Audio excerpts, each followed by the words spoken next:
Ouvert depuis 7 heures ce 16 novembre 2024, le vote dans les différents bureaux en vue du référendum constitutionnel dans la capitale française va bon train. Ces centres permettent aux Gabonais résidant en France d'exprimer leur voix sur les réformes proposées. Globalement, la campagne en Hexagone s'est déroulée dans le calme, sans incident majeur comme sur la terre-mère de ses compatriotes le Gabon.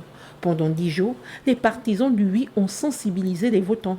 Les partisans du texte soumis au référendum défendent une constitution qui garantira, si elle est adoptée, l'alternance au pouvoir grâce à une limitation stricte du nombre de mandats.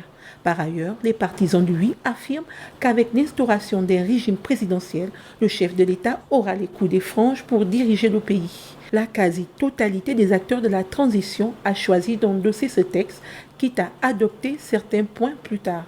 De son côté, le camp du non dénonce un texte qui, selon eux, restreint les conditions d'éligibilité à la présidence et donc exclut certaines figures de la vie politique du pays.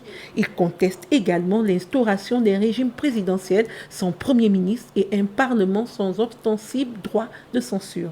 Bref, un texte qui vise, selon leurs mots, à installer un monarque à la tête du Gabon.